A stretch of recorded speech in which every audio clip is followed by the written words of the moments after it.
दोस्तों, यदि किसी खेत में बीज न डाला जाए तो प्रकृति उसे घास फूस से भर देती है। ठीक उसी प्रकार से यदि हमारे दिमाग में सकारात्मक विचारों को न भरा जाए तो नकारात्मक विचार स्वतः प्रवेश कर जाते हैं। ये महान विचार एक महान विचारक का ही हो सकता है। जी हाँ दोस्तों, मैं बात कर रहा हूँ बाबा साहब डॉक्टर भीमराव अम्बेडकर की। आज दिनांक 14 अप्रैल को भारतीय संविधान के निर्माता, भारतीय संविधान के जनक व शिल्पकार बाबा साहब डॉक्टर भीमराव अम्बेडकर की जयंती है, जिन्होंने अपना पूरा जीवन गरीबों, दलितों व पिछड़े वर्ग के लोगों के उत्थान के लिए न्योछावर कर दिया। ऐसे बाबा साहब की आज जयंती है। वे एक प्रख्यात कानूनीविद, अर्थशास्त्री और राजनेता थे। शायद इसी कारण कोलंबिया विश्वविद्यालय ने उन्हें number 1 scholar in the world का दर्जा दिया, यानी कि पूरे विश्व में सबसे बड़ा विद्वान बाबा साहब को घोषित कर दिया है कोलंबिया यूनिवर्सिटी ने। उन्होंने न केवल सामाजिक बुराइयों को खत्म करने की बात की, उन्होंने न केवल सामाजिक असमानताओं के खिलाफ लड़ाइयां लड़ी, उन्होंने न केवल सामाजिक न्याय की बात की, उन्होंने महिला सशक्तिकरण, महिलाओं को बराबरी का अधिकार दिलाने, महिलाओं को शिक्षा का अधिकार दिलाने, यूनिफॉर्म सिविल कोड, मौलिक दायित्वों आदि विभिन्न विषयों पर बात की। बाबा साहेब कहा करते थे कि मैं किसी समाज की प्रगति उस समाज में रहने वाली महिलाओं की प्रगति से आंकता हूँ। इन्हीं प्रगतिशील विचारों के चलते बाबा साहब आज करोड़ों भारतीयों के प्रेरणा स्रोत है। लेकिन कुछ लोग उन्हें केवल एक विशेष वर्ग का नेता मानते हैं। वो लोग ये भूल जाते हैं कि बाबा साहब ने देश के लिए क्या क्या किया। वो लोग ये भूल जाते हैं बाबा साहब ने न केवल दलितों के हित की बात की, बाबा साहब ने राष्ट्र की बात की, क्योंकि बाबा साहब इतने विद्वान थे कि वो चाहते तो जिन्ना की तरह अलग राष्ट्र बनाने की मांग कर सकते थे, लेकिन उन्हें राष्ट्र प्रेम था, इसलिए वो इसी राष्ट्र में रहकर इसी राष्ट्र के लोगों के उत्थान के लिए उन्होंने अपना पूरा जीवन लगा दिया। लेकिन हकीकत बात यह है, आप लोग भी जानते होंगे कि जो लोग बाबा साहब पर एक विशेष वर्ग के नेता होने का आरोप लगाते हैं, वो लोग ये भूल जाते हैं कि वो उनके चरणों की धूल के बराबर भी नहीं है। यदि अध्ययन की बात करें, यदि पढ़ाई की बात करें, तो वो लोग उनके बराबर कुछ भी नहीं है। तो इन लोगों की बातों से हकीकत छुप नहीं सकती, क्योंकि सच्चाई को ढका नहीं जा सकता। बाबा साहब ने राष्ट्र के लिए क्या क्या किया वो सर्वोपरि है, और जो लोग ऐसा सोचते हैं वो लोग गलत सोचते हैं। उनके लिए दुष्यंत कुमार की एक लाइन याद आती है, को बड़ी खूबसूरत नजर आ रही है, ये राहें तबाही के घर जा रही है। यदि आप गलत विचार अपने मन में रखेंगे तो आप गलत दिशा में चल पड़ेंगे।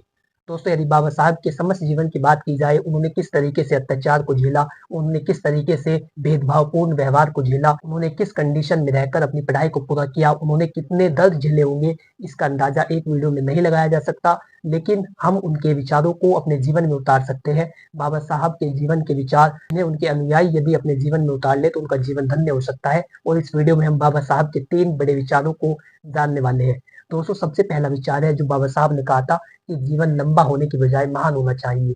बहुत सारे लोग ऐसा सोचते हैं जो लंबा जीना चाहते हैं, लेकिन जो व्यक्ति लंबा जीना चाहता है और उसके जीवन का कोई लक्ष्य नहीं है, वो अपने जीवन में वो क्या करने आया है, यदि उसे इस बात का नहीं पता है, तो उस व्यक्ति का जीवन जानवरों की तरह बीतेगा। और इसीलिए बाबा साहब ने कहा था कि जीवन लंबा होने के बजाय महान होना चाहिए।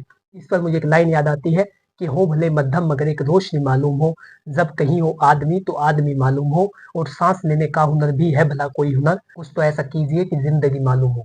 तो अपने जीवन को लंबा होने के बजाय महान बनाने का प्रयास करें, अपने जीवन को एक अच्छी दिशा दे। दोस्तों, दूसरा बाबा साहब के जीवन का सबसे महत्वपूर्ण विचार है कि मानव के अस्तित्व का अंतिम लक्ष्य बुद्धि का विकास होना चाहिए। मानव को चाहिए कि वो शिक्षा को ग्रहण करे, शिक्षित बने, संगठित रहे और संघर्ष करे। इसलिए बाबा साहब ने ये नारा दिया था, इसलिए बाबा साहब ने ये बात कही थी कि हमेशा शिक्षित रहे, संगठित रहे, एक जगह इकट्ठा होकर के रहे और हमेशा संघर्ष करते रहे। तो तब कहा जा सकता है कि बाबा साहब ने ये बात कही थी कि मानव के अस्तित्व का अंतिम लक्ष्य बुद्धि का विकास होना चाहिए। यदि आप पढ़ेंगे तो आपको पता होगा कि आप क्या कह रहे हैं, और यदि आप अच्छा करेंगे तो व्यवहार अच्छा होगा, व्यवहार अच्छा होगा तो चरित्र अच्छा होगा, चरित्र अच्छा होगा तो राष्ट्र अच्छा होगा, राष्ट्र अच्छा होगा तो दुनिया अच्छी होगी। यदि दुनिया को अच्छा बनाना चाहते हैं तो पहले अच्छा ग्रहण कीजिए, अच्छा ज्ञान ग्रहण कीजिए, तभी जाकर के आप कुछ बड़ा कर पाएंगे, कुछ अच्छा कर पाएंगे। और दोस्तों, तीसरा बाबा साहब का विचार है, किसी बात को आंख मूंद कर मान लेना भी एक प्रकार की मानसिक गुलामी है। यदि आपने कभी मछली को देखा होगा तो मछली, जो मरी हुई मछली होती है, वो धारा के साथ बहती है, जिस तरफ को पानी चलता है वो उसी तरफ चली जाती है। लेकिन जो जिंदा मछली होती है वो धारा के विपरीत बहती है।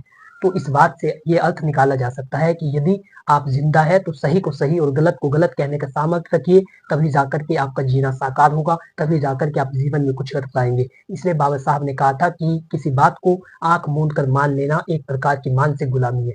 यदि किसी दूसरे की बात को आप बिना किसी विश्लेषण के, बिना किसी उस बात पर सोच विचार किए उस बात को मान लेते हैं, तो आप इस तरीके से उस व्यक्ति के गुलाम हैं। तो आशा करता हूँ कि आप लोगों को बाबा साहब के ये प्रेरणादायक विचार अच्छे लगे होंगे। यदि आप कानूनी जानकारियों से जुड़े रहना चाहते हैं तो आज ही हमारे यूट्यूब चैनल को सब्सक्राइब करें, ताकि इसी प्रकार की वीडियो के नोटिफिकेशन, यानी कि हम कानून के बारे में वीडियो बनाते हैं, कानूनी जानकारी, लीगल नॉलेज आप तक पहुंच सकेगी। तो यदि आप लीगल नॉलेज अपने तक पहुंचाना चाहते हैं तो आज ही हमारे चैनल को सब्सक्राइब करें और बेल आइकन प्रेस करें।